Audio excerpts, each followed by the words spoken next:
Some people would rather see you fail within arm's reach than succeed where they can't get to you. And that's just a very important thing to understand. And that just speaks to the importance of your community. If you have people around you who are afraid you're going to leave them behind, really think about this. How good is the advice they give you? Your reference group often determines what you believe is possible for you.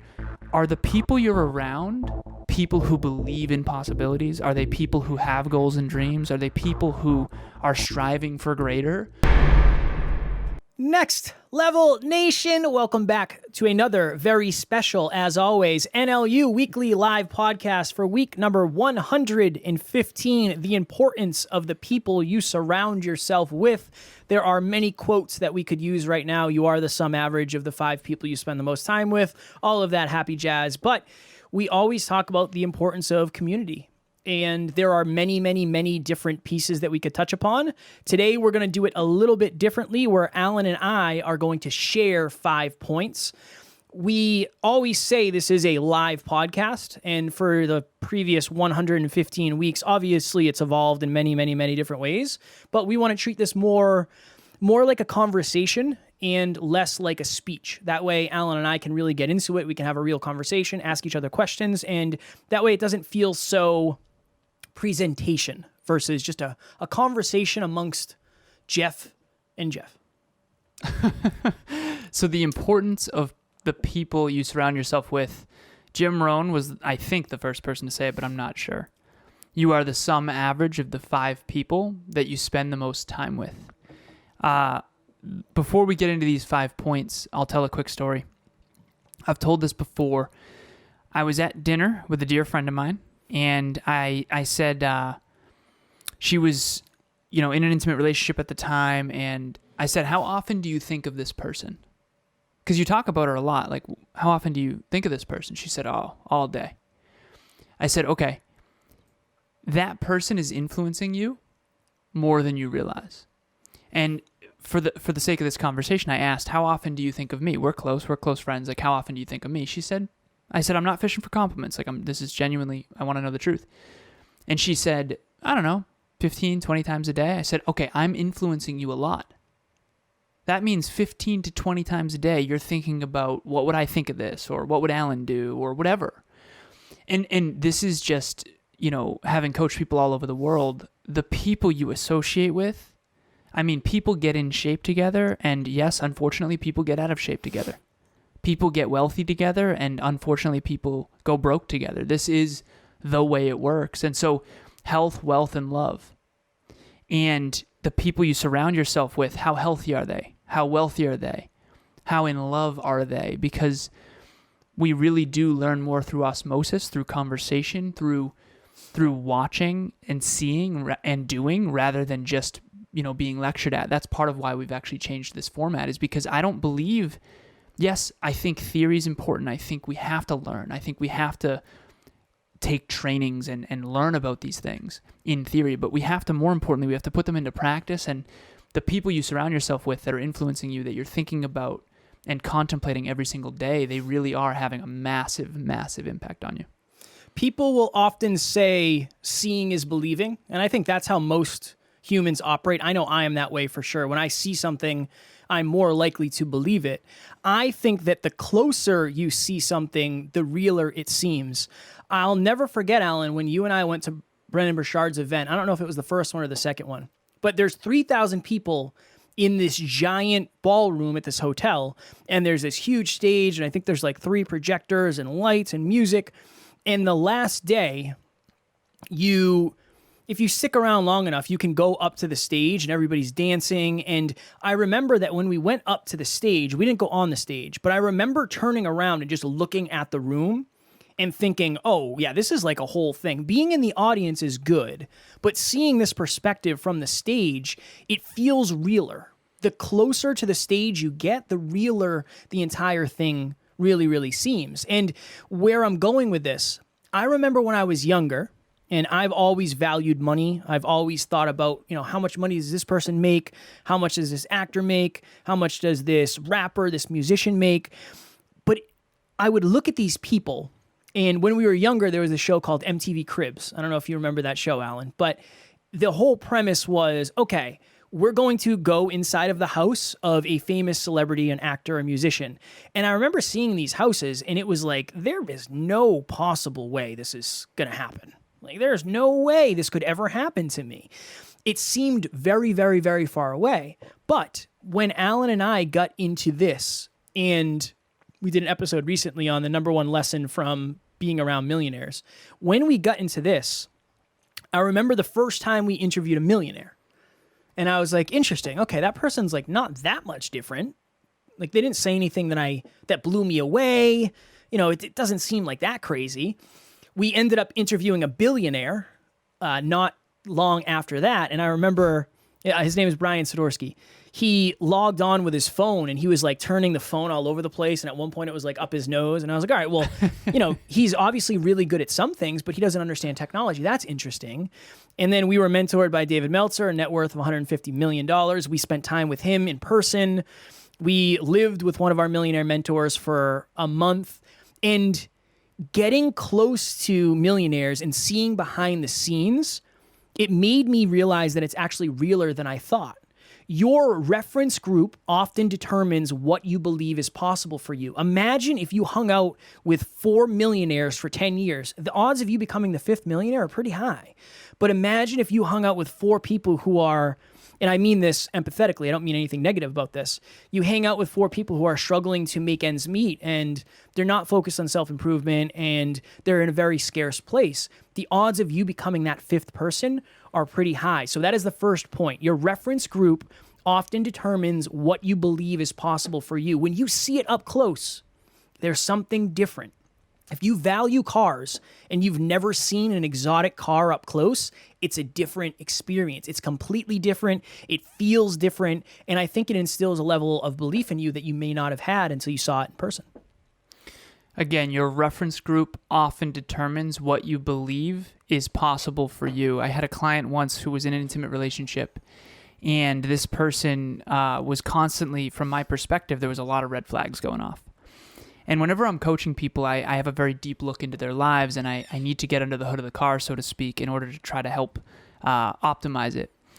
And we were talking, and I would notice these red flags. It's like, oh, wow, okay, so this is kind of toxic. This is negative. This partner does not really believe in what you're trying to achieve. And I said this to her. I said, listen, you're trying to succeed at the highest levels. Statistically speaking, where you're aiming is 0.001%.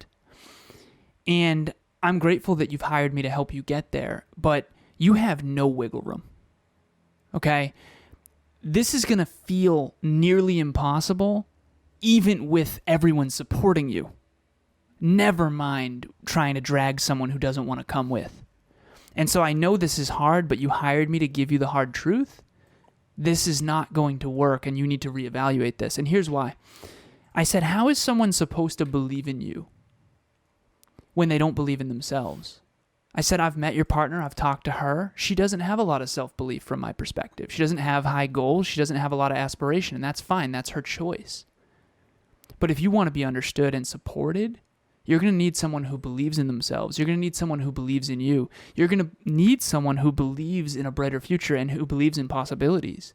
You cannot have a naysayer in your corner and reach the levels that you want. Now, maybe that's not true for everyone because everyone wants to get to a different level. But this level in particular, she already struggles to believe in herself. She does not need someone else to doubt her too. She needs people around her, and now she does. She has people around her constantly that believe in her even more than she believes in herself, and now she's flourishing, and fortunately she ended that relationship. But everyone check in with this. Your reference group often determines what you believe is possible for you. Are the people you're around people who believe in possibilities? Are they people who have goals and dreams? Are they people who are striving for greater? Or are you the person who believes in yourself more than everyone else around you? Kevin talks often about how the people around him believed in him, but he had very low self-belief early on, and so all the people around him might have had more self-belief than he did. You cannot give away that which you don't have. So this person might have wanted to support her. This person might have wanted to support her partner. But if you have level 2 self-belief, and your partner has level 7 self-belief, how are you supposed to believe in them at a level 8 when you don't believe in yourself? You can't give away that which you do not have. It's very, very important for you to surround yourself with people who believe in possibilities, who believe in themselves, who believe in each other, who believe in the people in their life. Yeah, and you never know too. Like when you have a group of friends who are setting goals, it makes you want to set goals. When you have people who are checking in with how well you're doing in life, you want to do better. You feel supported. You feel like you're part of something that is building momentum, and you feel like not only is it okay to set goals in this community, in this friend group, it's almost necessary. And that's a good thing. Kev, do you have an example where a podcaster jumped on the phone with you? Kev does a lot of podcast coaching, and they were having trouble because people didn't believe in them? Yeah, that happens pretty often. It's usually like kind of that what we got in the beginning of, oh, you're a podcaster. Like, you're not going to make any money with that. Why are you wasting your time? It doesn't, nobody's going to listen. That happens all the time. That's one of the most common things I get is people don't believe in me doing it. And they don't understand why I'm doing it. I get that all the time. What do you tell them?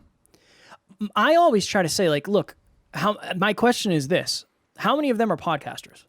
And usually they say, oh, none of them. And I say, okay, just please listen to me then. Just listen to me. And you don't have to listen to everything I say, but with all the love in the world, I do know more than they do about this because I've studied it. Just like they might know more about other things. It's not this. So you just have to be careful. Like if your community isn't doing what you are doing or you want to do, it's very hard to take advice from them.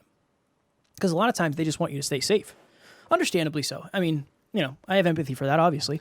Which is one of our points. Later. 100%.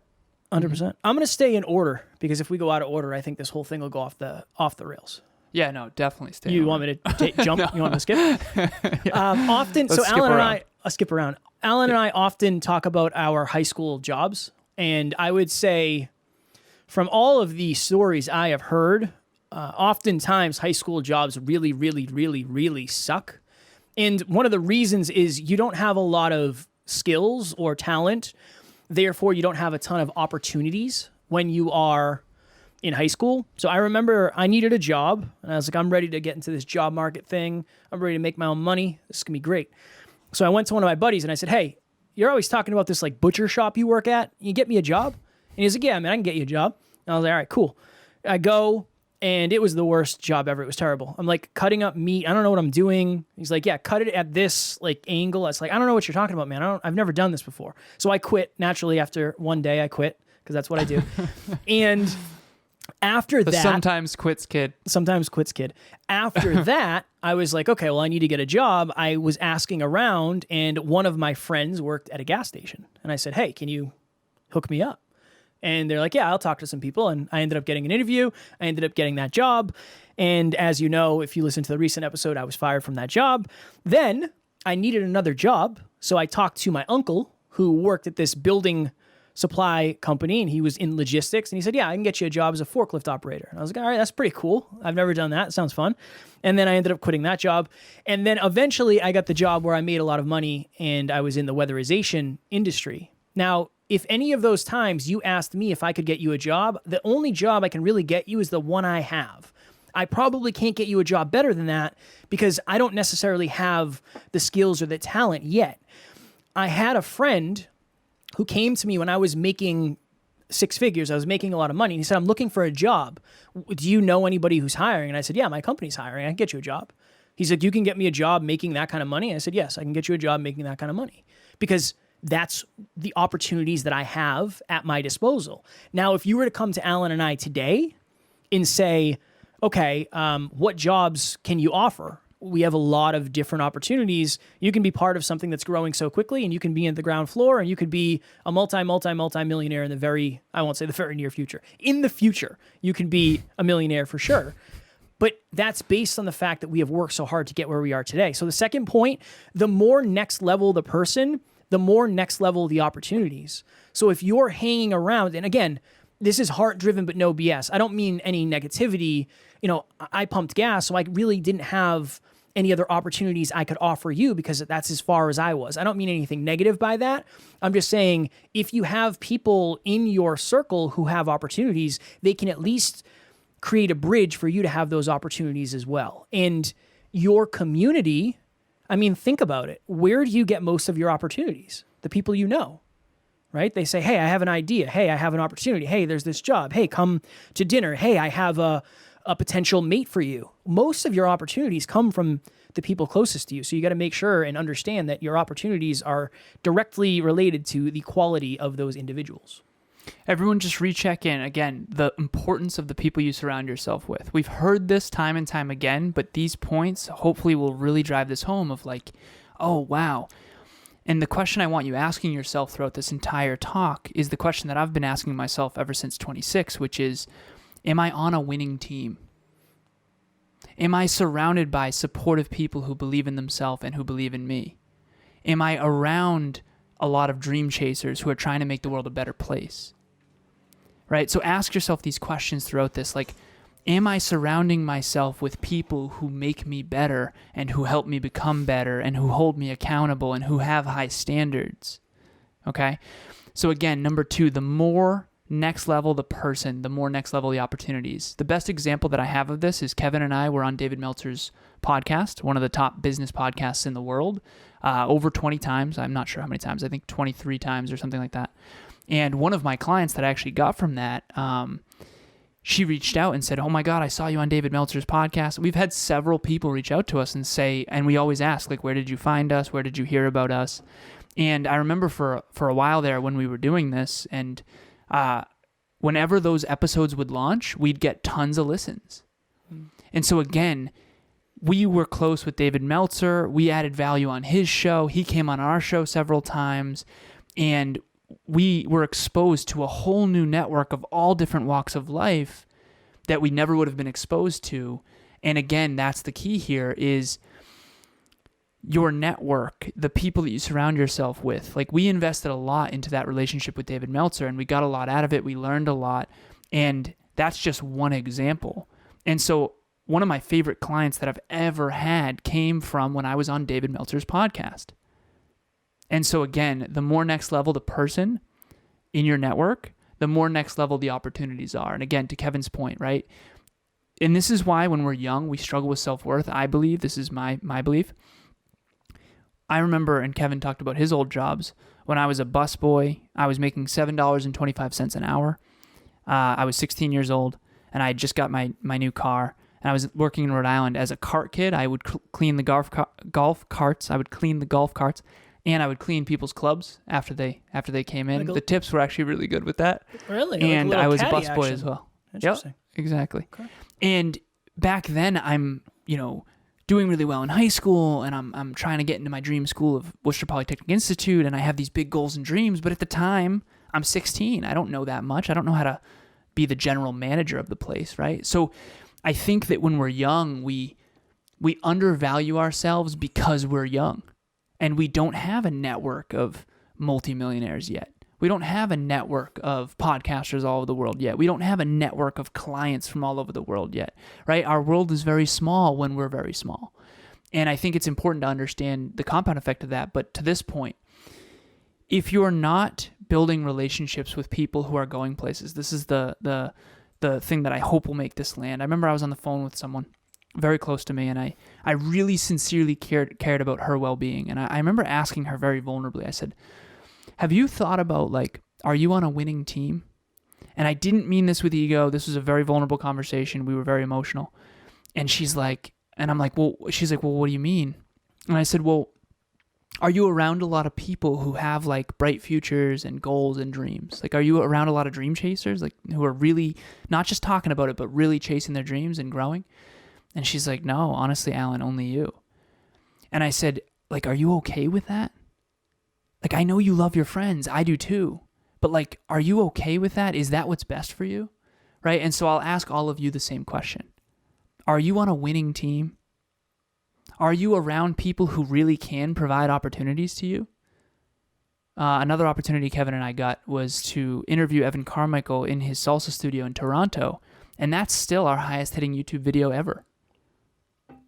He put some money into promoting that episode with us on it, and it's on our YouTube channel. It has, I don't know, 80,000 or 40, how many views? 40,000? 43,000, I think. 43,000. Is that our highest hitter?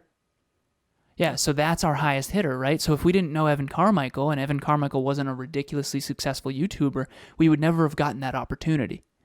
So it's really just important to check in with this is ships in the same harbor rise and fall together. It is a thing, and it's important to understand. Hey everyone, I'm Helen Baker from Melbourne, Australia. I'm an entrepreneur and a client of Alan's from Next Level University.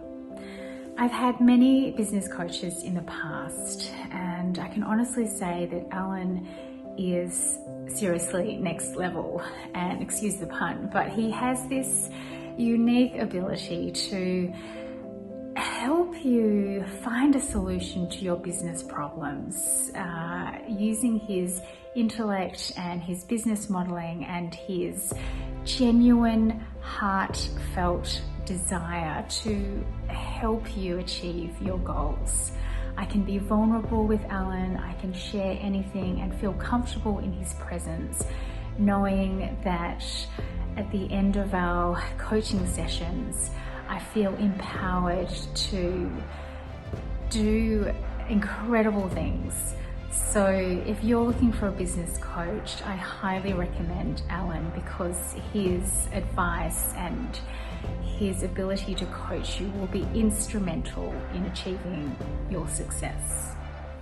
And when you can also rely upon the fact that you can get the people in your circle opportunities that they will follow through on. And it's this cycle that feeds one another, feeds itself, whatever I'm trying to say. Okay. This one is very challenging for me, and you most likely, I won't say you wouldn't believe it, but you might not believe this is actually something that happened. So when I was 25, I had a girlfriend, and that's not the part that you wouldn't believe. And she came to me one day and said, Kev, I want to move across the country and chase my dreams. We lived on the East Coast, and she said, I've always wanted to live in California. And I was like, California sucks. And she's like, oh, when did you go? And I said, I've never been there, but I've watched a lot of television from people, of people from California, and honestly, it seems like a terrible place to go. And I gave her every excuse in the world why she shouldn't do it. It's expensive to get your car registered. Real estate's expensive. The job market sucks. Gas is expensive. Whatever. Driving across the country is going to wreck your vehicle. Everything in the world. The truth is, I just didn't want her to leave me. And I didn't feel capable of keeping up with her. I didn't have the courage to want to do that. And part of it was that wasn't in alignment with the future that I wanted. I mean, I had just gotten a very good job, the job that I always talk about. And I said, look, I'm not going to move across the country and make $100 an hour. That's not going to happen. I got lucky here. We hit the jackpot. We got to stay here and mine for this gold. We can't leave. But I didn't want her to go. And I instilled fear and I instilled scarcity into her. And she ended up leaving me a couple weeks after that. And she went and chased her dreams and she lived her dreams in a lot of different ways.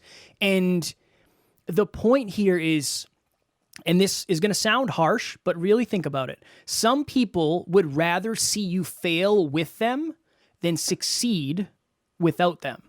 I didn't necessarily consciously care whether or not she succeeded. I just didn't want her to leave.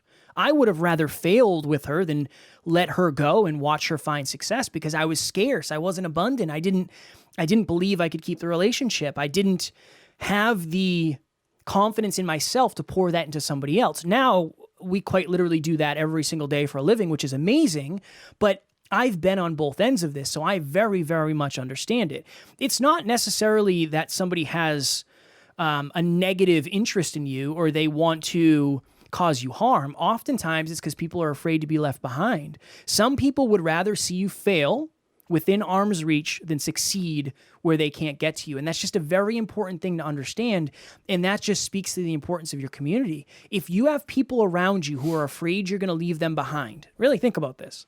How good is the advice they give you? If Alan, this is a good example. Alan came to me one day and he's like, hey man, I got reached out to by this reality TV place, this show. It's called Love Island. You ever heard of it? I was like, no, I've never heard of it.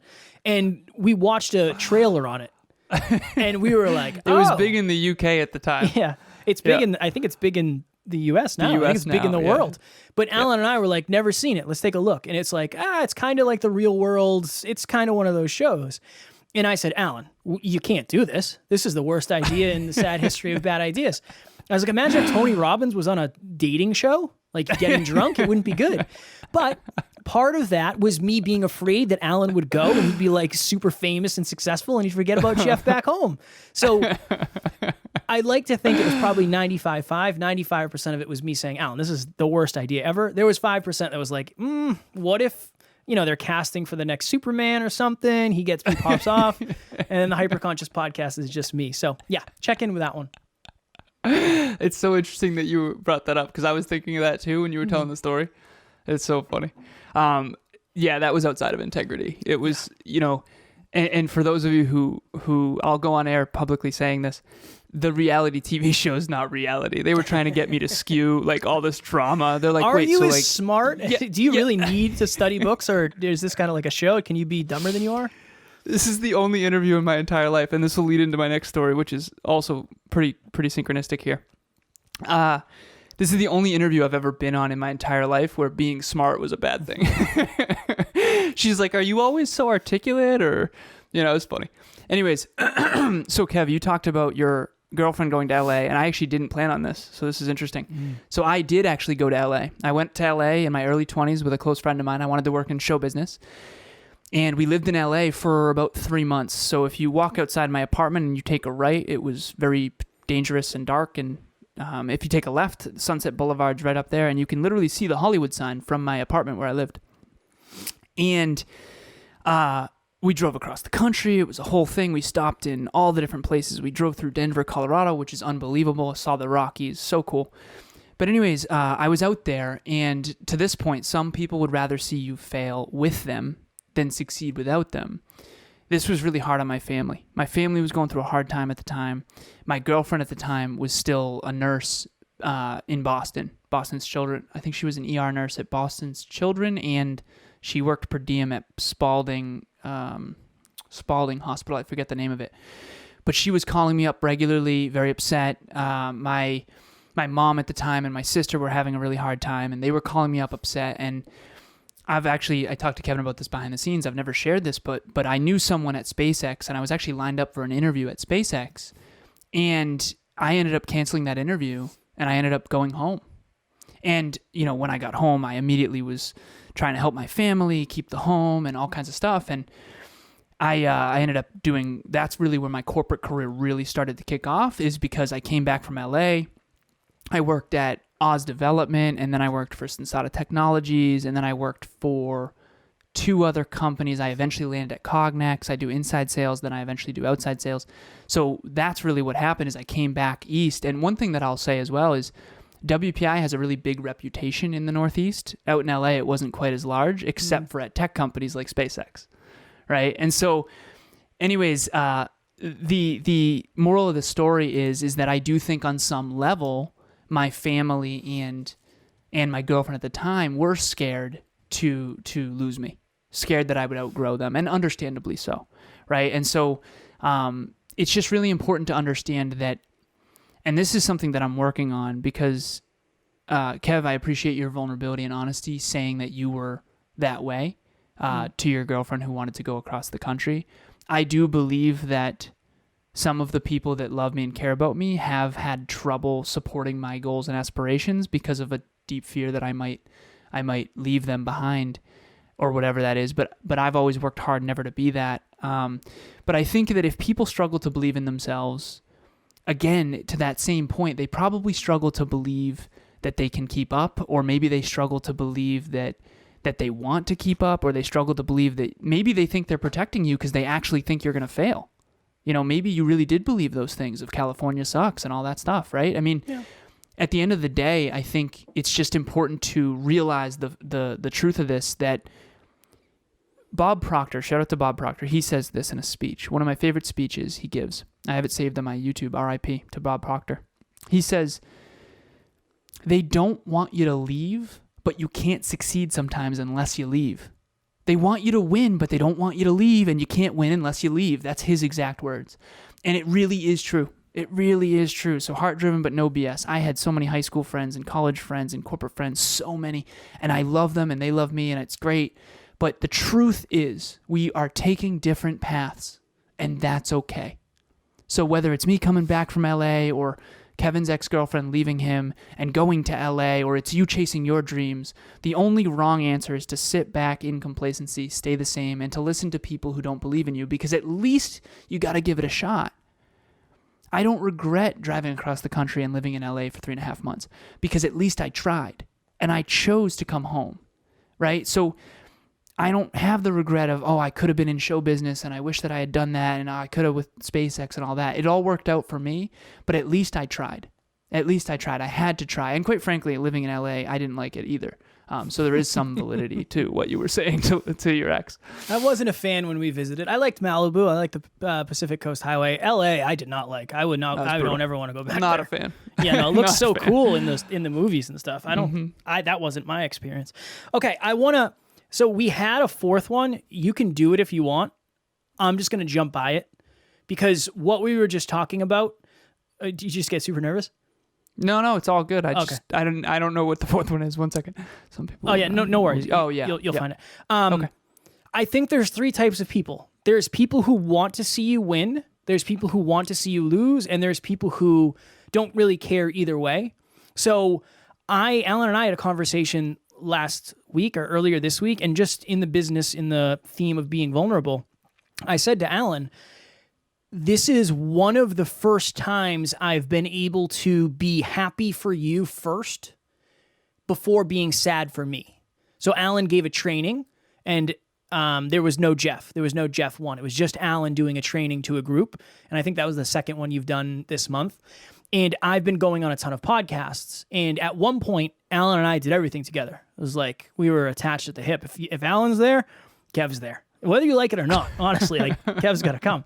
But I want what's best for Alan, and Alan's really, really good at this. I want what's best for Alan regardless of myself. So does it make me insecure at times that Jeff's out there doing stuff without me? Yes. But I genuinely am the first type. I want Alan to win. I want Alan to win, and even regardless of myself. So that's another point to check in with. If there's people in your life who don't care whether or not you win, you got to be careful. You got to be careful because it's kind of like, whatever. If you win, you win. If you don't, you don't. If there's people who just want to see you lose, you got to get the hell away from them because you're not going to be successful if you're spending time around them.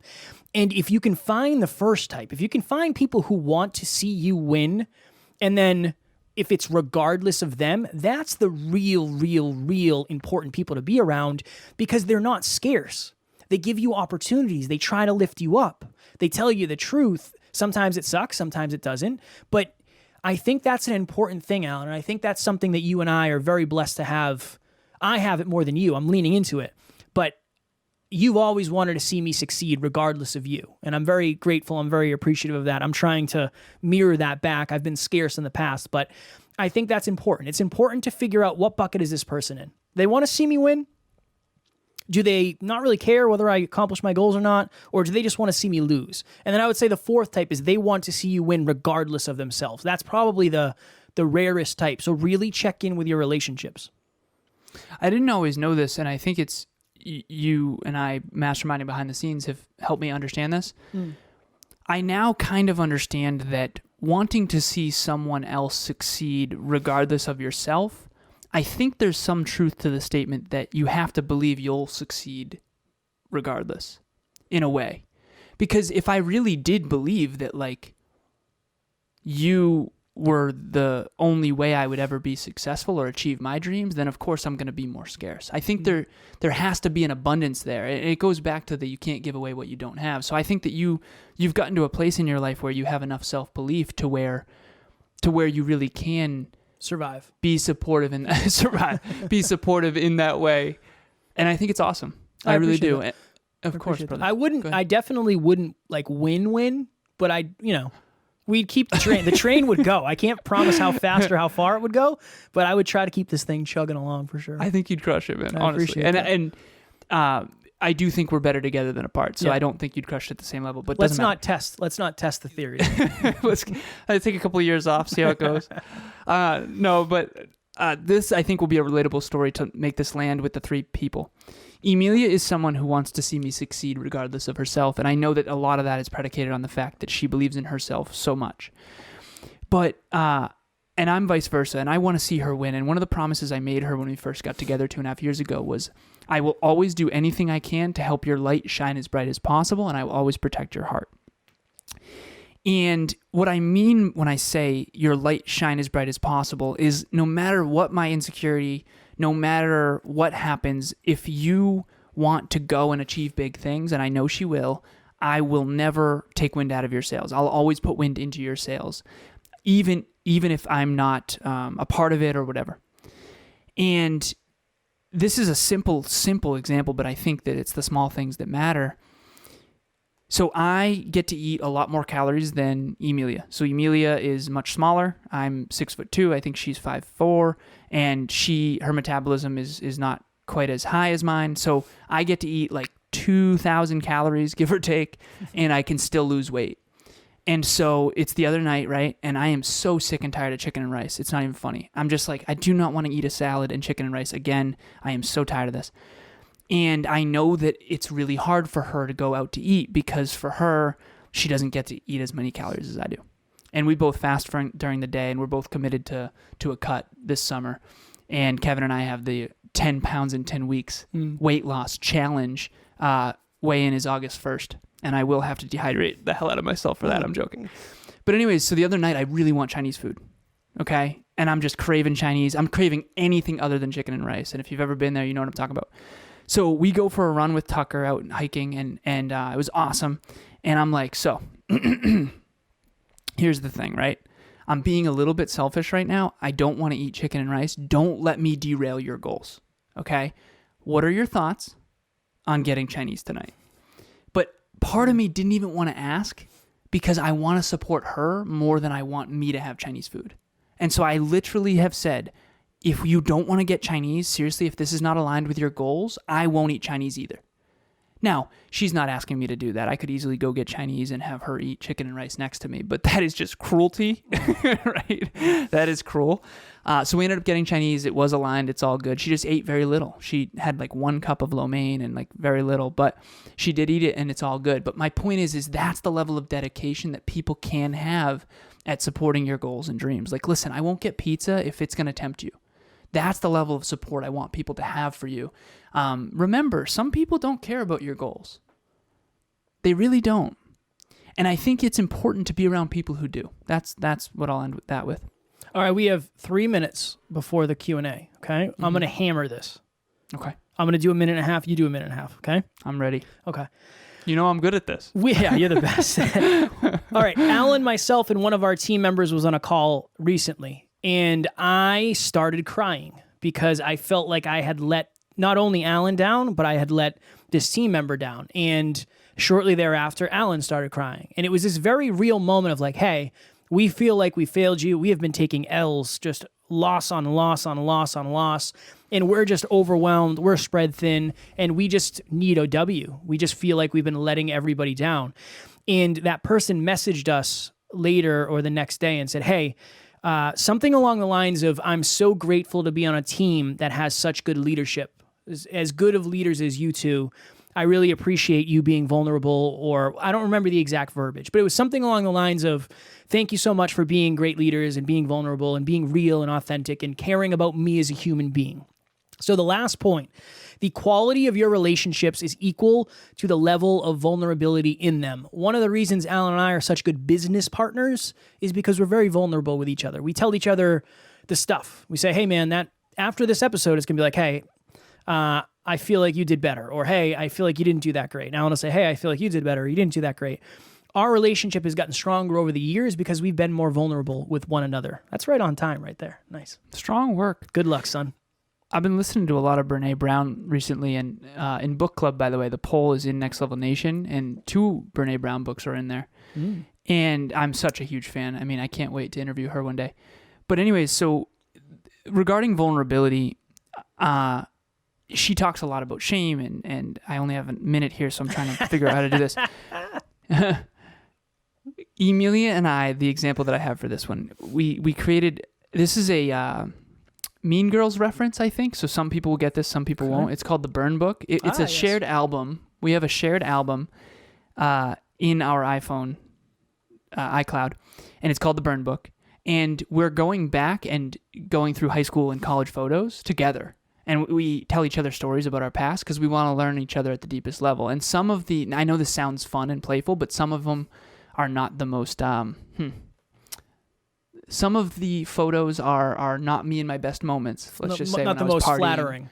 Yeah, not the most flattering. That's exactly what it is. And vice versa as well. And so each photo has a story, picture's worth 1,000 words. But the reason we're doing that is not just to share. It's because we want to deepen the intimacy in our relationship through vulnerability. And it is truly vulnerable. And what vulnerable means is put down the armor. Put down the armor for a minute and be like, yeah, I've done drugs, or I've drank too much. I've said stupid stuff and I'm not proud of it. And so, I got to go here, but it's really important to do that if you want to have great relationships, because when you hide from the shameful things you've said or done, and this is Brené's words, but my verbalization of it, you're not going to have the compassion and forgiveness necessary, nor the awareness necessary to actually change it. I want Emilia to know every part of me, every bit of me, past, present, and future, and vice versa. And it's been such a magnificent journey, but it's been hard at times. And I think vulnerability is unreasonably more important than I originally thought. Next level, nation. As you can see below wonderful Amy, if you're watching this live and or the replay. If you're not watching this, you have no idea what I'm talking about. Many of us take summers off and we say, you know what? I'm just going to take it easy. I'm going to hang out. I'm going to have a marg on the beach, and I'm just going to let my goals wait until I'm done with summer. Do not let another summer go by where you're not chasing your dreams. We have our 7th round of group coaching starting on July 12th. We have a brand new workbook. You'll be on the app. This is going to be the best group that we have put together because we have more feedback from other groups and we have more resources, and Alan and I have done this at this point 6 times. So please join us. Everything you need to know is in the link below, whether you're watching this live or the replay. And we also have payment plans for people who want to spread out the payments. We want to make it as affordable and as accessible as possible. July 7th, after the 4th of July weekend, we have a monthly meetup about how to become the healthiest version of yourself. We talk about health, wealth, and love, and we want to make sure that we are being holistic. We don't want to be healthy and wealthy but not in love. We want to be all three: healthy, wealthy, and in love. So we have a monthly meetup. Come join us. If you are a listener of this show, you are going to fit perfectly in this community. These are a chance to really interact either through chat. You don't have to put your camera on. You don't have to put your mic on. It's entirely your choice. You can participate a ton, or you can participate not at all and just listen in. It's entirely up to you. These are really powerful. These are private. These are not repurposed. And we can talk about real challenges with real people in the real world, and that's what they're about.